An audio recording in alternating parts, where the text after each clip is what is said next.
Bonsoir mesdames et messieurs, chers téléspectateurs d'Africa Télévision, la chaîne du continent. Et merci encore une fois pour votre fidélité à notre rendez-vous du vendredi soir pour À votre avis.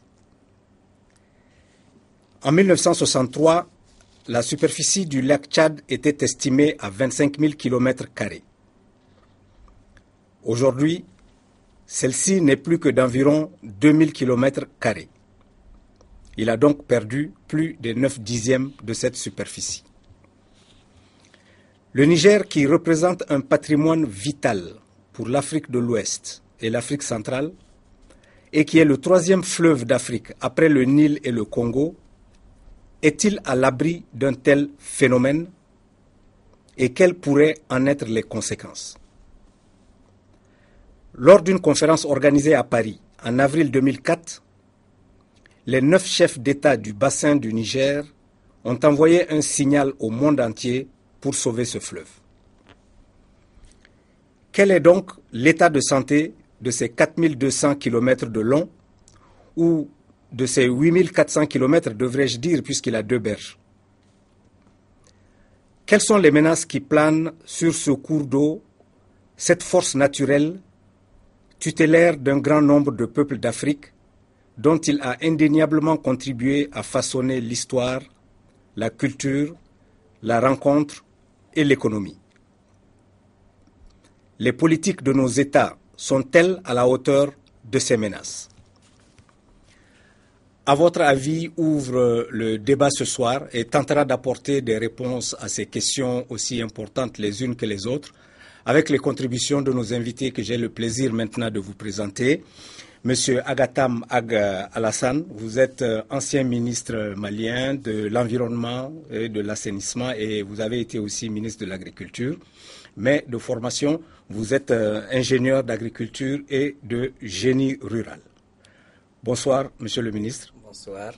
Et monsieur Alassane Touré, dit Sandy, vous êtes expert en changement climatique et de formation, vous êtes ingénieur des eaux et forêts. Bonsoir, monsieur Touré. Bonsoir. Et merci à tous les deux d'avoir accepté l'invitation d'Africable pour cette émission. Je vous invite maintenant à suivre le micro-trottoir d'À votre avis pour savoir ce que les Africains pensent de cette problématique.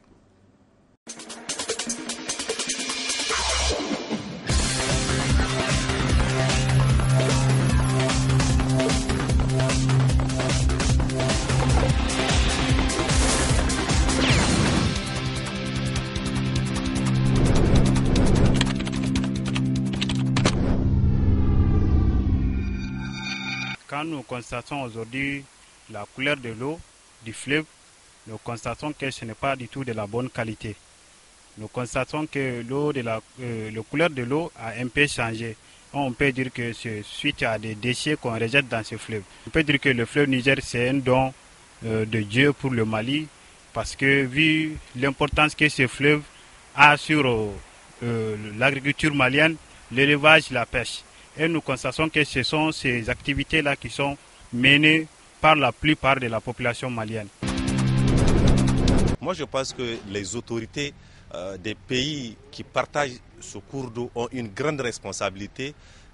Cette responsabilité, c'est quoi? C'est de sauver ce cours d'eau qui, si rien n'est fait dans les années à venir, menace la survie de beaucoup de millions de nos populations. Depuis un certain temps, nous assistons vraiment à un rétrécissement approfondi du fleuve Niger. Donc cela dit que dans un certain temps, nous aurons assisté vraiment à la destruction totale vraiment de ce fleuve qui était si important pour le Mali, si important pour la pêche, pour l'agriculture. Donc ces fleuves aussi constituent aussi une influence très pertinente sur l'économie malienne. Il faut faire d'abord un constat de fait. Vous constaterez quand vous faites un petit passage au fleuve qu'il y a un couvercle végétal qui couvre en fait l'ensemble du fleuve Niger et qui empêche, si vous voulez, aux pirogues de circuler librement, aux poissons de survivre. Et surtout un phénomène le plus fondamental, c'est surtout l'ensablement. Aujourd'hui, le fleuve Niger est ensablé de façon forte et dangereuse du fait que la population n'est pas prudente, il y a des gens qui côtoient autour du fleuve et qui ne prennent pas garde que ce fleuve est aujourd'hui l'élément naturel le plus important. Le déboisement dû au système agraire. Les gens qui cultivent sur les bassins versants hydrographiques, quand Bamako était navigable hier, mais aujourd'hui ce n'est plus le cas. Donc avec l'ensablement, le Niger est menacé. Toute destruction de l'environnement dépend de la main de l'homme. C'est nous qui avons commencé à dégrader les bassins versants. Nous avons appelé l'érosion. L'érosion a amené les terres vers nos cours d'eau. Nous avons mal utilisé nos potentiels miniers et les laveries ont amené à ensabler le système hydrologique. Nous avons la mission de protéger ce patrimoine. Et il faut reconnaître que le fleuve Niger est vraiment en danger, et d'autant plus que nous constatons que certaines femmes y jettent toutes sortes de choses, concernant aussi ces femmes qui y jettent de la teinture. Et ces changements climatiques pourraient avoir des impacts positifs, comme ils pourraient aussi avoir des impacts négatifs selon les régions. Si les impacts des changements climatiques sont positifs dans notre espace, c'est-à-dire dans la zone agroclimatique du fleuve Niger, je pense que notre fleuve va reprendre ses forces parce que l'ensemble des habitats qui alimentent le fleuve Niger vont se restaurer, et si ces habitats sont restaurés, le fleuve va reprendre en tout cas ses anciennes forces, ses anciennes formes pour pouvoir bien fonctionner sur le plan hydrologique, sur le plan écologique et sur le plan biologique. Quand tu regardes le fleuve Niger aujourd'hui, actuellement nous sommes, c'est-à-dire il est menacé parce qu'il souffre du problème d'eau d'usée. Parce qu'il y a au lieu que les gens créent les fosses septiques et consorts là, on met le canal ou le fosse directement sur le fleuve Niger.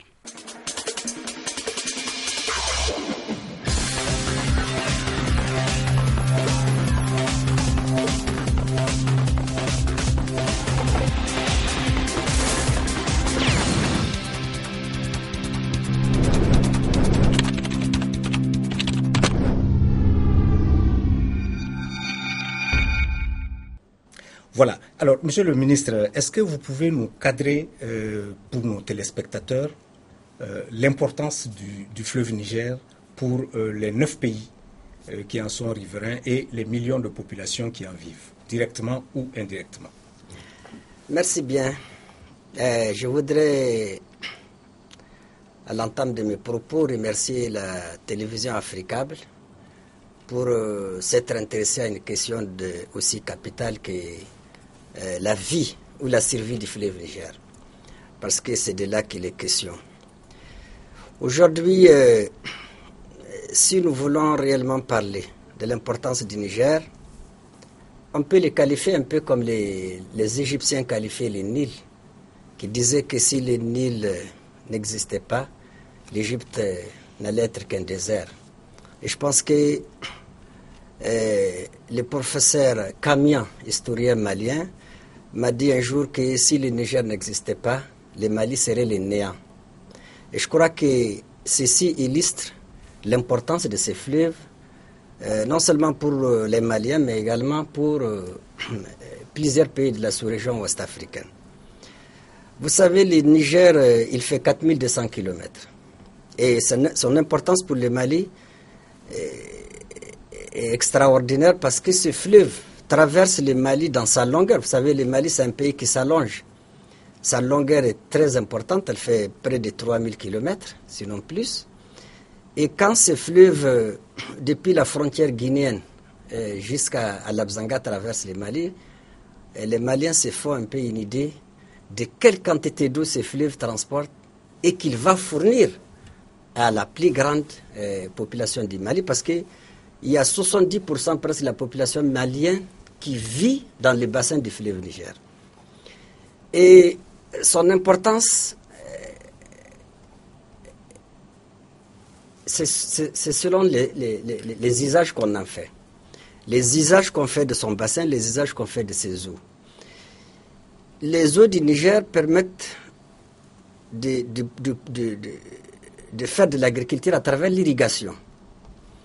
Les eaux du Niger permettent aux Maliens de voyager, parce que qui connaît l'histoire du bateau Koulikoro-Gao sait qu'aujourd'hui, grâce à ces fleuves, beaucoup de Maliens se connaissent entre eux à travers la navigation. Les transports de biens, les transports de marchandises et les transports de personnes. Les fleuves Niger, c'est aussi l'énergie à travers les barrages. Donc aujourd'hui, la plus grande quantité d'énergie que nous consommons, énergie électrique bien sûr, nous vient des barrages, et ces barrages, c'est sur les fleuves Niger. Bien sûr, les fleuves Sénégal. Les fleuves Niger, c'est beaucoup d'autres activités que nous allons avoir certainement l'occasion de développer. C'est la pêche, c'est l'écotourisme, c'est aussi, comme vous avez dit, la culture. Les fleuves Niger présentent des écosystèmes extraordinaires. Et sur les fleuves Niger, vous avez deux cités touristiques, mystérieuses, les villes de Guinée et de Tombouctou. C'est tout ça qui fait connaître les fleuves Niger. Les fleuves Niger, c'est le village de Diafarabé, aux confins du Gaka et du Niger. Ces fleuves, fondés par Sékou Amadou en 1812, et qui a fêté certainement son bicentenaire, et qu'on connaît à travers la traversée des bœufs de Diafarabé, et qu'on connaît également à travers la dina de Sékou Amadou, une dina qui a fait que, à travers laquelle, qui est une sorte de constitution de gestion des ressources du Niger. Tout ça pour vous dire que même quand on remonte dans l'histoire, les fleuves Niger a toujours été important pour les Maliens et les Africains. Monsieur Touré, alors, je vous pose la même question. Est-ce que vous pouvez compléter ce portrait de l'importance du fleuve Niger que vient de nous faire Monsieur Agatam Agalassa? Et effectivement, au début de mes propos, je joins ma voix à celle du ministre et pour remercier la télévision panafricaine Africa pour cette opportunité qui nous est offerte afin de partager avec l'ensemble des milliers de téléspectateurs au rendez-vous de donner et de recevoir sur un sujet aussi brûlant, sensible, important qu'est vraiment la question vraiment de l'eau, qui est un bien commun, une ressource partagée entre les 9 États de l'Afrique de l'Ouest et certains de l'Afrique centrale. Donc je m'en vais tout simplement dire que l'importance du fleuve Niger n'est plus à démontrer. C'est entre autres une importance dans le domaine de l'agriculture, de l'élevage, de la pêche, du pastoralisme, des écosystèmes, de la faune, de l'électricité, de la navigation. Et comme on le dit, c'est une ressource partagée, transversale. Donc, elle touche tous les domaines de la vie, tous les domaines d'activité de la vie. Donc, son importance, je le qualifierais vraiment d'un cordon ombilical. Je le qualifierais également d'un espace vraiment fédérateur qui permet vraiment au peuple d'être ensemble pour bâtir vraiment un destin commun, car le fleuve, il est vraiment commun. Merci, messieurs. Alors, dernier aspect de ce premier point. En Afrique de l'Ouest, ce fleuve a donné son nom à 2 pays, le Niger et le Nigeria, puisque je suppose que... Enfin, je pense que c'est commun. Alors, est-ce que vous pouvez me dire d'où vient d'où vient ce mot Niger? Pourquoi ce fleuve a-t-il été appelé Niger? Monsieur le ministre. Merci bien. Très sincèrement, je ne suis pas un historien, je ne saurais vous le dire, mais nous avons entendu plusieurs versions. Vous savez, le fleuve Niger, même pour les Maliens, il a plusieurs noms, c'est selon les ethnies. Les Songo, ils l'appellent les Saber, les grands fleuves. Les Bamana l'appellent les Djoliba. Et les Touareg l'appellent Egreb Nigrouane. Et certains historiens pensent qu'Ngourouane a donné le nom de Niger. Niger qui est devenu Niger. Mais très sincèrement, ça c'est des options. Tout simplement parce que nous pensons que le fleuve Niger est un réceptacle de plusieurs affluents, de plusieurs fleuves. Parce que c'est pour ça qu'on l'appelle le fleuve des fleuves chez les Tamashek. Et vous savez que le fleuve Niger recevait les eaux qui viennent du Hogar algérien et qui se déversaient par les Tilemsi pour venir se jeter dans le fleuve Niger au niveau de la boucle, c'est-à-dire dans les zones de Tombouctou et Gao. Et le fleuve Niger reçoit les eaux qui viennent également d'un peu plus loin de l'Esdjarat. L'Esdjarat, c'est une vallée qui est un peu à l'est de Menaka. Donc c'est un fleuve effectivement qui recevait plusieurs autres cours d'eau. C'est pour ça qu'on l'a appelé le fleuve des fleuves. Mais, comme je vous l'ai dit, toutes les ethnies du Mali qui vivent sur ces fleuves ont chacune presque un nom pour ces fleuves. Et voilà pourquoi il est aussi important que cela.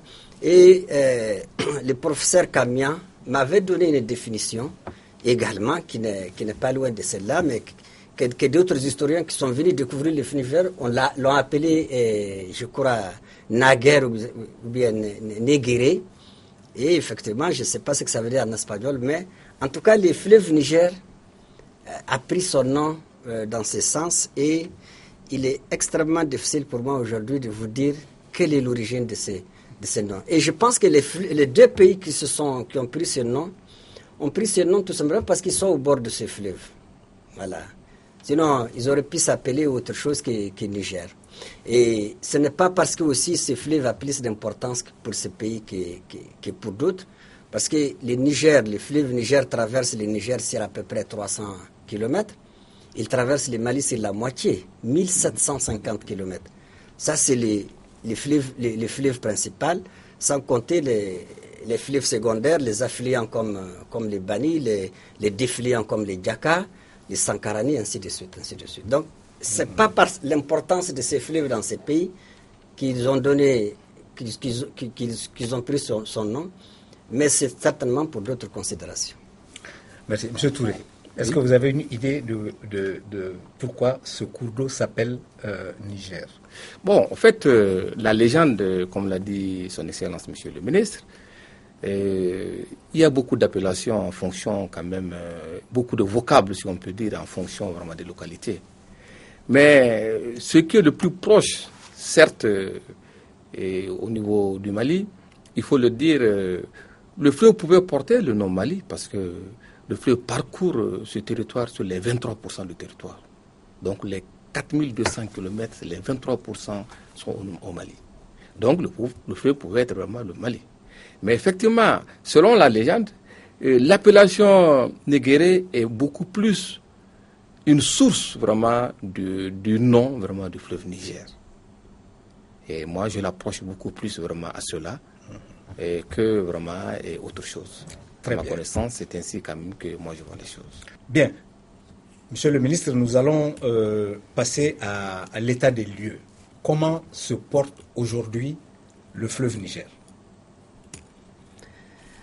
Merci bien pour cette question également importante. Vous savez, le fleuve Niger il se porte très mal, pour être franc et sincère.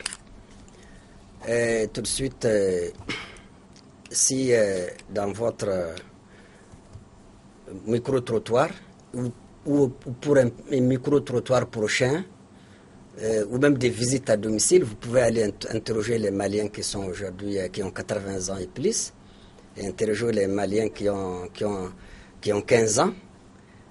Vous allez certainement avoir des conceptions très différentes les unes des autres. Ceux qui ont connu les fleuves Niger il y a 80 ans doivent être aujourd'hui tristes de les voir dans l'état actuel. Dans un état de dégradation dû à l'érosion hydrique, un état de dégradation dû à la déforestation de ces écosystèmes, un état de dégradation dû au mauvais usage qu'on en fait, et un état de dégradation dû également à la pollution et à l'envahissement de son cours par les plantes aquatiques proliférantes. Aujourd'hui, ce qui est important, c'est que les Maliens sachent, comme les Africains de l'Ouest, que le fleuve Niger est important dans notre avenir. Il est important dans ce que nous voulons construire comme projet de demain.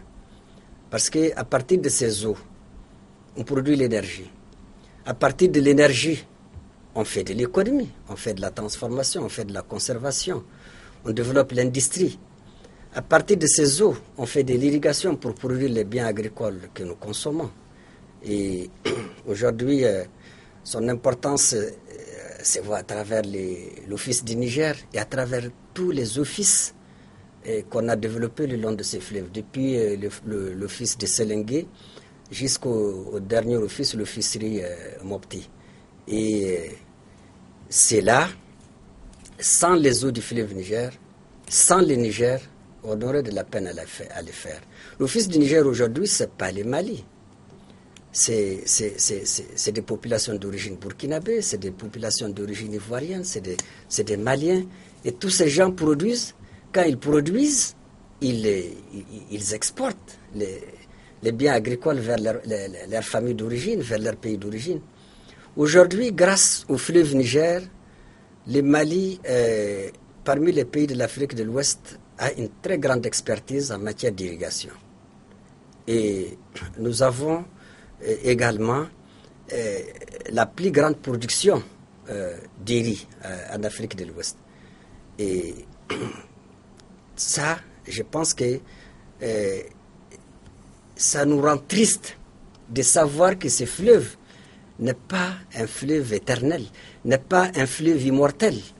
Ça nous rend triste de savoir que ce fleuve, demain, il peut tarir, il peut devenir comme un oued qui coule de façon saisonnière et puis qui va s'assécher après. Donc, je pense que ce qu'il faut aujourd'hui, c'est de savoir que c'est un fleuve mortel, c'est de savoir que c'est un fleuve en danger.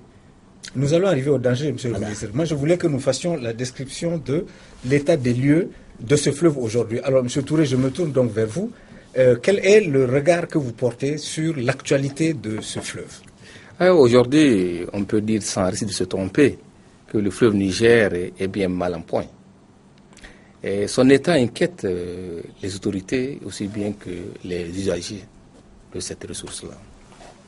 Et à travers la baisse vraiment des volumes d'eau, à travers la crue, à travers l'ensablement, à travers des conflits autour même vraiment de cette ressource, et aussi à travers vraiment la réduction des superficies inondables. Alors on va reprendre ce que vous dites là. Vous dites la baisse du niveau. Est-ce que ça c'est contrôlé? Est-ce que c'est calculé? Est-ce que c'est vrai?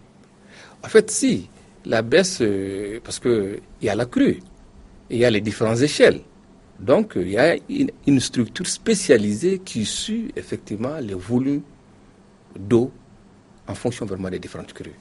Vous voyez, si on prend le plan de la navigabilité, souvent, les bateaux entre Gao et Tombouctou n'ont pas la même périodicité qu'entre vraiment Mopti et Gao, ou entre Koulikoro et Mopti. Donc, quand il n'y a pas suffisamment de crues, il y a vraiment des problèmes. Et mieux même dans le cadre vraiment de l'irrigation. Et nous avons la chance pour dire dans cet état des lieux, parler vraiment des différents barrages autour vraiment de ce fleuve Niger-là. Notamment Sotiba, Selengue, et bientôt on va parler de Tossai. Donc tout ceci constitue vraiment l'état des lieux vraiment du fleuve Niger. Donc aujourd'hui on voit quand il y a délestation au niveau les nombres de délestages au niveau vraiment électrique, c'est que quand il n'y a pas suffisamment d'eau, on a des problèmes au niveau vraiment de la production d'électricité. Qu'est-ce qui fait que les niveaux ne sont pas comme ceux d'antan dont M. le ministre parlait? Il disait, si vous faites référence à quelqu'un qui a 80 ans, il a une connaissance autre du fleuve. Qu'est-ce qui fait qu'il y a eu cette baisse-là? En fait, à la source, je vous ai parlé des différents phénomènes climatiques. Aujourd'hui, ce que c'était dans le parcours normal vraiment du lit du fleuve, nous avons vraiment ces phénomènes vraiment de désertification et vraiment d'ensablement. Donc l'eau ne peut pas atteindre vraiment son niveau vraiment normal. Nous avons vraiment des espaces qui sont vraiment réduits dans le cadre vraiment de l'irrigation, dans le cadre vraiment des pâturages. Et ça veut dire tout simplement qu'au niveau même vraiment de la source, au niveau même de la source. Non seulement avec les changements climatiques, il n'y a vraiment pas, les précipitations ne sont pas abondantes, non seulement avec le comportement même des hommes, il y a des barrages vraiment qu'on effectue pour laisser l'eau passer. Donc en ce moment, on a vraiment un problème vraiment de volume d'eau et selon le parcours même du fleuve. Alors, M. Touré parlait d'ensablement, et qui est dû à l'érosion éolienne peut-être, qui est dû au fait qu'il y a déforestation dans le bassin du fleuve, etc. Comment voyez-vous la problématique de l'ensablement? Avant d'envisager la problématique de l'ensablement, je voudrais rebondir un peu sur la question de la baisse des niveaux. Très bien. Et vous savez, l'activité humaine, c'est tout ce qu'il y a de dangereux quand ce n'est pas contrôlé. Et ces fleuves, ils prennent sa source quelque part, dans une région forestière et très pluvieuse, où les précipitations annuelles dépassent les 4000 mm par an. Et même en aval de cette source, de cette zone où le Niger prend sa source, les précipitations étaient importantes. Vous savez, chez nous déjà, on disait que la région de Sikasso était enregistrée dans les 1400-1500 mm par an. Mais regardez aujourd'hui, si vous prenez les données météo, si vous prenez les différentes quantités d'eau qui tombent dans ces zones, elles sont nettement en baisse. Et c'est cette baisse des précipitations qui est elle-même consécutive justement à la déforestation du bassin. Et qui est due également pas seulement à l'ensablement, mais aussi à la sédimentation, à l'apport de tout. Parce que quand l'écosystème est dégradé, les ruissellements, ce qu'on appelle un peu les érosions hydriques, les érosions apportent énormément de choses dans les lits du fleuve. Ce qui fait que les lits du fleuve deviennent moins profonds. Et donc les quantités d'eau deviennent également moins importantes. Voilà un peu ce qui a entraîné cette baisse des crues, ce qui a entraîné également certains problèmes pour le fleuve. Maintenant, la dynamique de l'ensablement. Des études ont été effectuées et le fleuve Niger, il connaît, si au niveau de la zone sud, il connaît le problème, c'est la déforestation et la dégradation des berges. Au niveau en aval, dans la zone nord, à partir au-delà de Ségou, déjà l'ensablement commence. Hein. Et donc, cette zone, c'est parce qu'également il y a des grandes tempêtes de vent, il y a un système dunaire développé et qui fait que lorsque le fleuve n'est plus protégé également, c'est les vents qui emportent les sables et les déposent dans les lits du fleuve. Vous savez, ceci crée énormément de problèmes parce que nous qui avions voyagé par les bateaux qui faisaient 6 mois, 7 mois dans l'année, aujourd'hui à peine il fait 2 mois. De navigation. De navigation entre Koulikoro et c'est dû à ce phénomène. C'est dû à l'ensablement.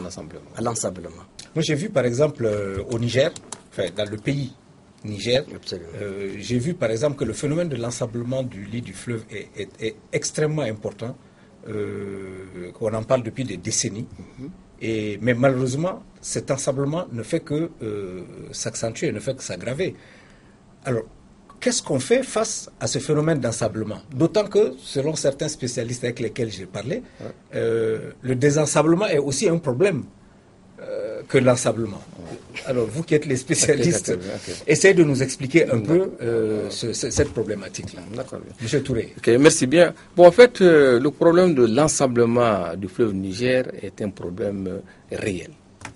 Et nous avons eu la chance au niveau quand même du Mali.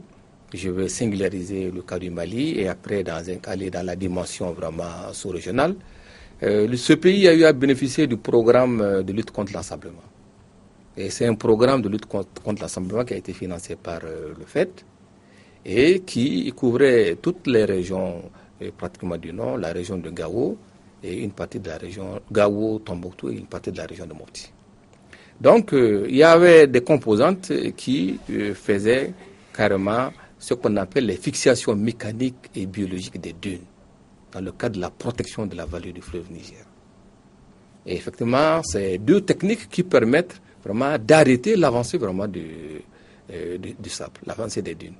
Donc les vents dans leur mouvement transportent vraiment les particules ou les débits vraiment de sable. Quand ceux-ci rencontrent vraiment un obstacle, ils confondent vraiment de la sédimentation des dépôts dunaires et constituent vraiment des dunes. Et une fois vraiment ces dunes-là ne sont pas stabilisées, ce sont ces mêmes dunes-là qui descendent vraiment dans le lit du fleuve, que ce soit le lit mineur ou le lit majeur, et permettent tout de suite vraiment au fleuve de ne plus pouvoir contenir un volume important vraiment d'eau pour permettre vraiment les différents usages, que ce soit la navigabilité, que ce soit vraiment l'abreuvement des animaux, que ce soit vraiment les pâturages ou que ce soit vraiment les cultures, vraiment les cultures.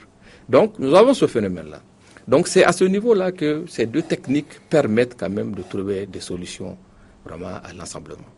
Et au niveau de l'ABN, l'autorité du bassin de Niger, il y a un grand programme qu'on appelle le programme intégré de développement d'adaptation au changement climatique, qui est financé par la Banque mondiale, la KfW, qui est financé également par la contribution vraiment des différents États, qui a pris en compte certains aspects vraiment de protection vraiment du fleuve Niger. Et donc, c'est vraiment ces informations que je voulais apporter dans le cadre vraiment de la lutte contre l'ensablement. Oui, mais certains disent que le désensablement pose aussi un problème. Alors, avec votre permission. Oui, moi, je pense que la question de l'ensablement est une question réelle. Et aujourd'hui, nous allons certainement venir après dans les débats pour ce qui est des solutions. C'est ça. Mais c'est une question de comportement également. Il a parlé des programmes de fixation des dînes. Aujourd'hui, la priorité, c'est pas d'aller curer tous les sables qui sont au fond du fleuve. On ne peut même pas les faire. Nous pouvons avoir des programmes sur des parties données du fleuve. Et ça, il faut des études pour faire ça, pour savoir qu'il y a un seuil à tel endroit qu'il faut casser pour permettre la navigabilité du fleuve, ou qu'il faut casser pour éviter les inondations. Et c'est ça qu'il faut faire. Et aller dans des programmes de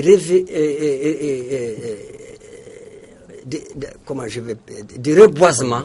Il faut aller dans des programmes de restauration des écosystèmes dans les bassins du fleuve. Comment on fait ça? Comment on les fait? Oui. On les fait en faisant beaucoup de plantations. On les fait surtout en cultivant de la citoyenneté environnementale. Il faut que les gens cessent de dégrader. Il faut que les gens cessent de couper les arbres au niveau qui protège les fleuves. Excusez-moi de vous interrompre, monsieur le ministre, mais est-ce qu'on peut faire ce que vous dites face à la pression démographique qui est quasiment exponentielle aussi dans ces pays? Si je prends le cas d'un pays comme le Mali ou le cas d'un pays comme le Niger, qui sont les deux principaux pays, en tout cas de cette zone-là qui profitent de ce fleuve-là, vous connaissez les taux de croissance démographique et vous savez que toutes ces populations se rabattent dans les zones.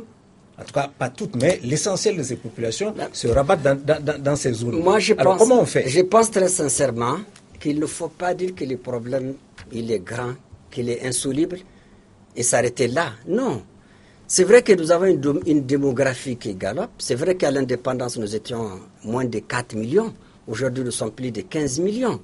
Ça, c'est une réalité, cette démographie. Et c'est une réalité que cette démographie va exercer une pression terrible sur les ressources, notamment les ressources du fleuve, notamment sur ces bassins, notamment sur les forêts et les arbres.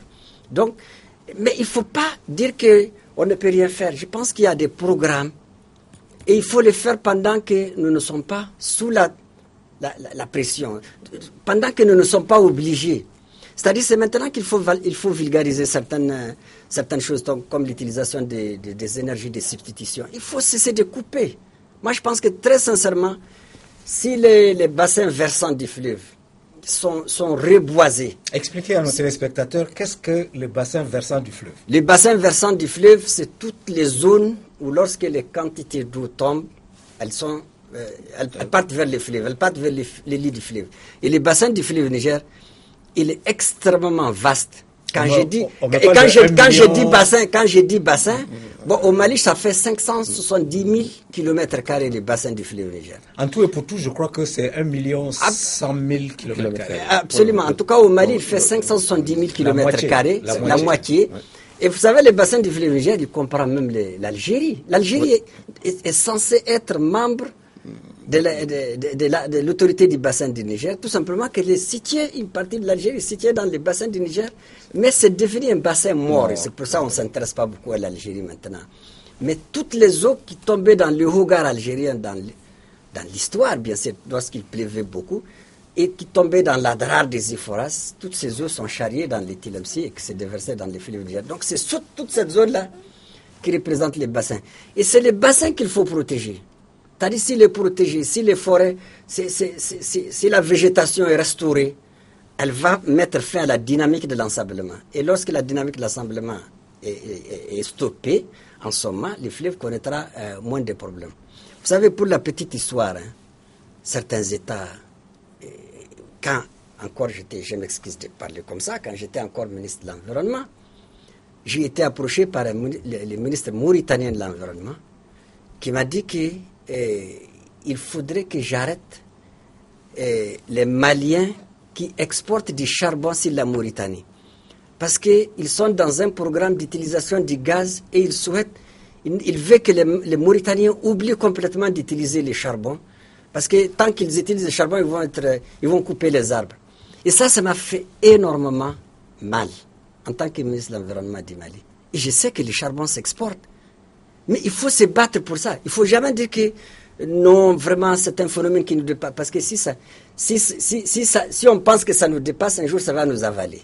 C'est ça la question. Très bien, monsieur le ministre. Alors, moi, je voudrais que nous cernions maintenant les différentes formes de menaces qui mettent le fleuve en danger. Nous avons déjà commencé à en parler, de l'ensablement, on a parlé de la déforestation, mais il y a toutes les autres formes, notamment certaines formes de pollution, certaines formes de surexploitation. Voilà. Alors je voudrais que pour la gouverne de nos téléspectateurs, Monsieur Touré, je vous donne la parole pour continuer sur les formes de menaces qui pèsent sur le fleuve. Mais, monsieur le ministre, nous allons revenir, évidemment, dans la partie consacrée aux solutions, nous allons revenir à l'aspect que vous avez abordé. Oui, effectivement, par rapport aux menaces, certes, on a déjà parlé de l'ensablement, on a parlé de la désertification, et il faut qu'on mette l'accent sur l'envahissement des plantes aquatiques. Alors, ces plantes aquatiques viennent d'où? Ça vient d'où? Parce que nous, on a commencé à entendre parler, moi personnellement, j'ai commencé à entendre parler de ça dans les années 90, je pense, ou un peu avant les années 90. On parlait de jacinthe d'eau, on parlait Salvinia. Voilà. Mais ça vient d'où? Bon, en fait, les plantes aquatiques, c'est de l'infestation. En fait, ce qui a été rapporté, certainement, monsieur le ministre va me compléter dans ce domaine-là, au niveau de la source d'eau, au niveau même vraiment de notre pays voisin, la Guinée-Conakry. Donc c'est tout le long du fleuve vraiment que ces plantes-là arrivent. Et là, ils tombent au niveau du Mali. On peut parler tout de suite de l'Office du Niger, par exemple, où la couverture de ces plantes aquatiques va de 5 vraiment à 70%. Dans certains endroits, vous trouvez carrément que tout le lit, toute la superficie, vraiment, elle est carrément couverte. Et en quoi c'est nocif? Et c'est nocif parce que déjà, à plusieurs égards, nous avons non seulement ces plantes constituent un danger pour le développement des ressources halieutiques pour les poissons, et effectivement, ces plantes aussi constituent tout de suite un barrage pour vraiment pour l'eau. Et c'est ce qui fait d'ailleurs qu'à ce niveau, nous avons initié 2 à 3 techniques, des sortes de lutte, la lutte mécanique contre les plantes aquatiques, la lutte chimique et la lutte vraiment biologique. Mais la forme la plus utilisée aujourd'hui, c'est la lutte vraiment mécanique, parce qu'on arrache ces plantes aquatiques-là, envahissantes, et on les transforme vraiment en compost, pour les réutiliser vraiment dans l'agriculture. Ah, c'est-à-dire que vous transformez la menace en opportunité. En opportunité. C'est bien. Salut. Oui, monsieur le ministre. Toujours dans les menaces, nous restons toujours dans les différentes formes de menaces. Je parlais tout à l'heure de pollution. Voilà. Alors il y a de la pollution bactériologique, il y a de la pollution chimique, il y a de la pollution... enfin, il y a toutes les sortes de formes de pollution. Avant de parler de toutes ces formes de pollution, je voudrais revenir un peu sur les questions des plantes aquatiques proliférantes. Oui, allez-y. Les 2 principales qu'on a chez nous ici, bon, elles sont 3 en réalité, elles sont très visibles.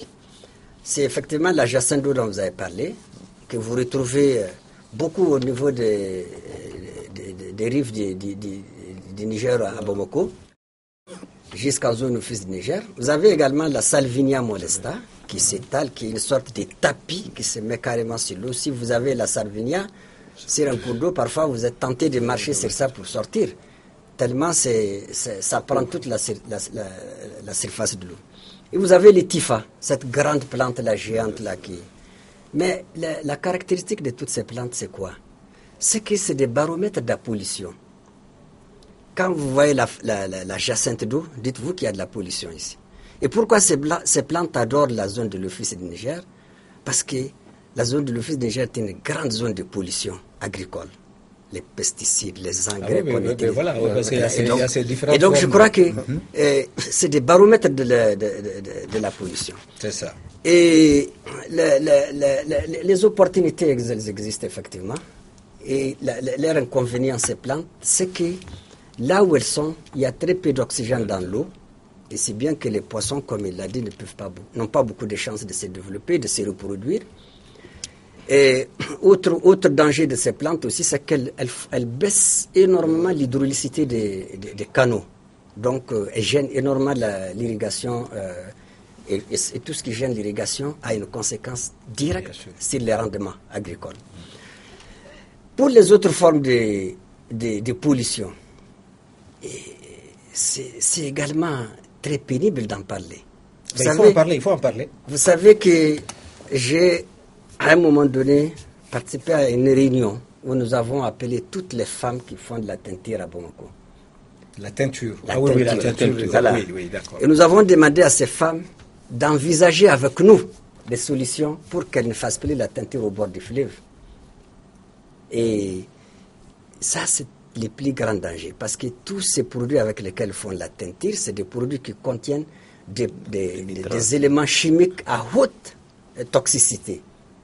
Et c'est ça qu'il faut aujourd'hui gérer. Il faut également faire le tour de toutes les industries qui sont au bord du fleuve et qui parfois rejettent les eaux usées directement dans le fleuve. Les hôpitaux, il faut gérer même les hôpitaux. Il faut gérer même les bâtiments administratifs importants, tels que la primature.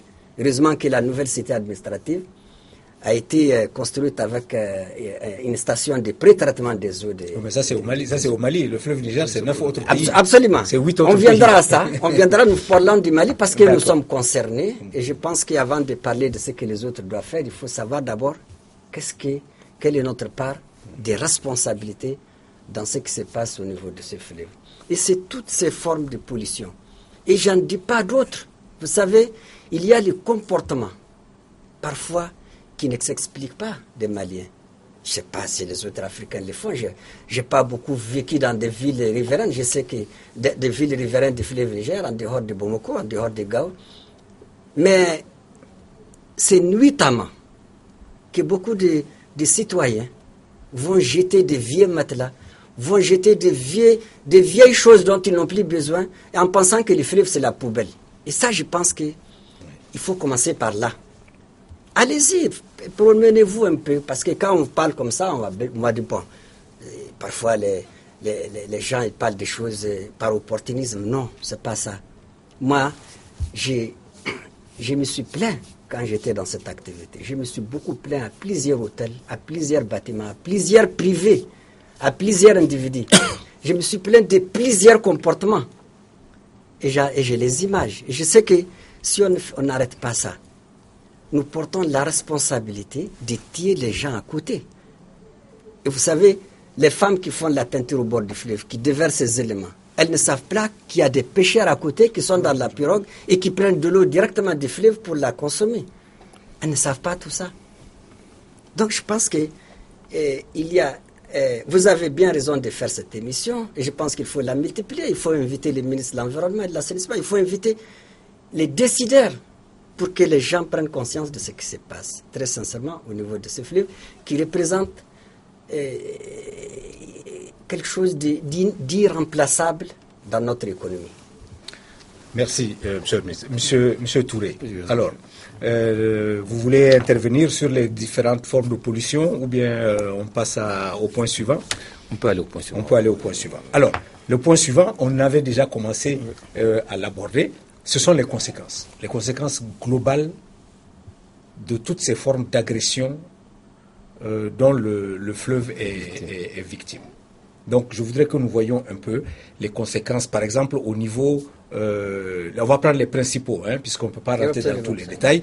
Alors les principaux, c'est l'environnement, l'agriculture, l'élevage, la pêche et les hommes, les communautés. Voilà. Monsieur Touré. Bon, moi je dis la première conséquence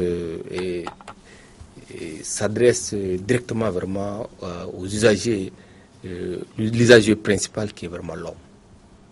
Parce que vous n'êtes pas sans savoir qu'au niveau des grandes stations de l'énergie et de l'eau, c'est qu'au niveau de ces stations de pompage, ils tirent leur source vraiment l'eau dans le fleuve Niger. C'est-à-dire déjà que, comme on dit, l'eau c'est la vie. Et si on ne prend pas garde, et s'il n'y a pas d'eau, c'est qu'il n'y a pas de vie. Donc déjà, c'est une grande conséquence sur la vie même de l'homme.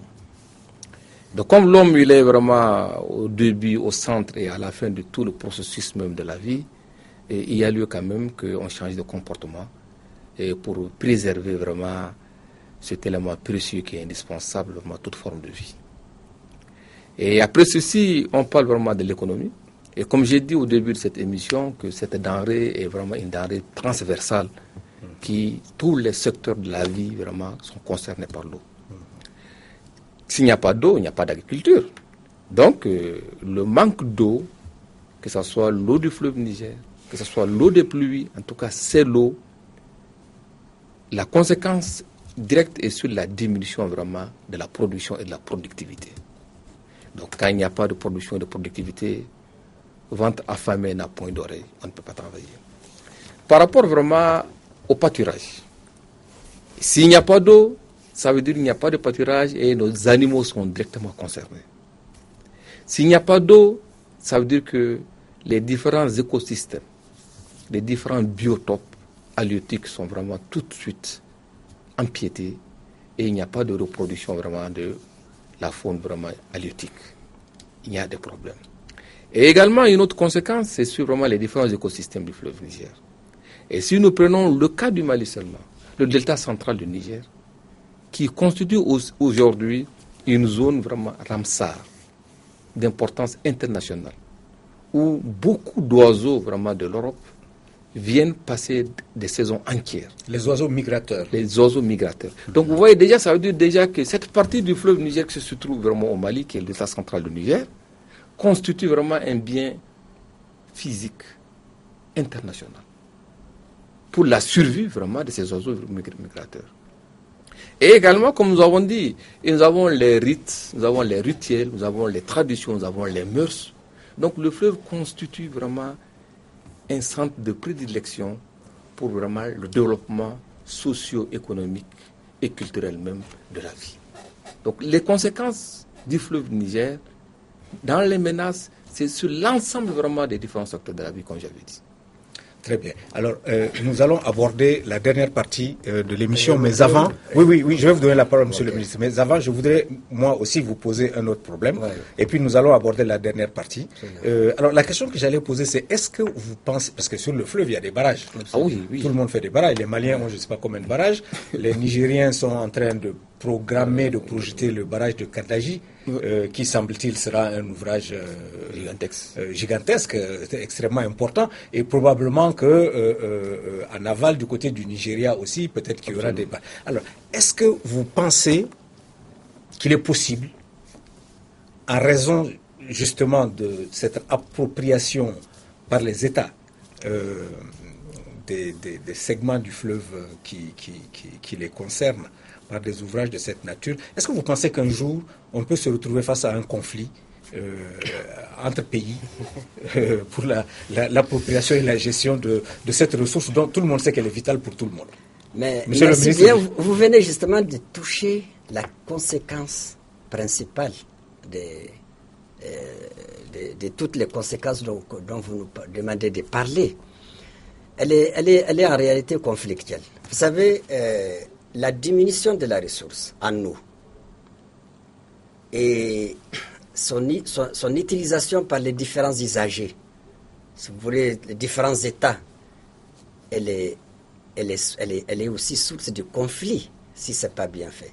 C'est pour cela que dans le cadre de l'autorité du bassin du Niger, dans le cadre de l'ABN, les 9 États membres de l'ABN, se sont mis dans ce qu'ils ont appelé la gestion concertée, et la gestion intégrée et concertée de la ressource en eau. C'est-à-dire tous les barrages qu'on voudrait construire, en principe, devraient avoir l'aval de chaque pays. Et cela ne manque pas d'intérêt, cela ne manque pas aussi de conflits. Nous avons tous participé à des réunions où nous avons été en conflit avec les autres. Parce que tout simplement, ils ont dit non, on ne peut pas faire Taoussa, on ne peut pas faire Kandagi, ou bien on ne peut pas faire les deux. Il faut laisser faire les barrages de Kendi au Nigeria, et le Nigeria va fournir de l'électricité pour le Mali et le Niger. Et c'est des choses qu'on n'a pas acceptées. Donc je pense qu'aujourd'hui, il faut trouver les moyens intelligents dans cette gestion concertée au niveau des différents États, que chaque pays tire de cette ressource l'essentiel, sans aller contre l'intérêt des autres. Et je pense que cela est faisable, il suffit que les hommes réfléchissent. Parce que le fleuve Niger, c'est plusieurs milliards. Je ne peux pas, aujourd'hui, je ne peux pas, il y a 10 ans de cela, je pouvais avancer un chiffre, mais aujourd'hui, je ne peux pas l'avancer. Mais je sais que c'est plusieurs milliards de mètres cubes qui sont déversés chaque année dans l'océan, justement au niveau du Nigeria. Donc, il faut être intelligent pour qu'on laisse échapper moins de mètres cubes et que le reste soit utilisé par les différents États, justement à travers la construction des barrages et la constitution des retenues d'eau pour les différents besoins de pêche, d'irrigation, d'abreuvement d'animaux et autres usages domestiques. Parce que n'oubliez pas que c'est l'eau du fleuve Niger qu'on consomme au robinet à Bamako. Donc il y a même des usages domestiques, des consommations, et ainsi de suite. Donc il faut trouver les moyens au niveau de ces 9 États de travailler de telle façon que chaque État satisfasse ses besoins sans empiéter ou sans porter atteinte à l'autre. Et ça, on peut le faire parce qu'il y a beaucoup d'eau qui se perd chaque année dans l'océan. Et je pense que si on ne fait pas bien cette gestion, si on ne se concerte pas bien, la conséquence principale, consécutive à la diminution de la ressource, c'est justement le conflit entre les différents États, mais aussi entre les différents usages à l'intérieur de chaque État.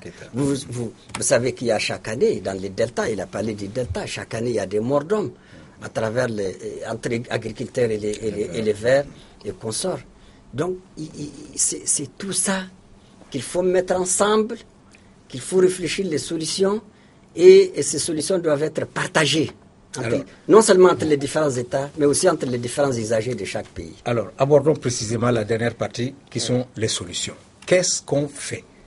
Moi, je ne suis pas un spécialiste, mais j'ai discuté avec des spécialistes qui m'ont dit que certaines des solutions qui sont préconisées ne seraient pas de bonnes solutions et qu'il faudrait laisser les techniciens décider de quelles sont les bonnes solutions. Alors, moi, je ne sais pas quelles sont les bonnes solutions. Je vous donne la parole, messieurs. Et voilà, les téléspectateurs d'Africa Télévision vous écoutent. D'accord. Bon, en fait, par rapport aux solutions, moi, je pense que la première solution, c'est d'abord les cadres institutionnels.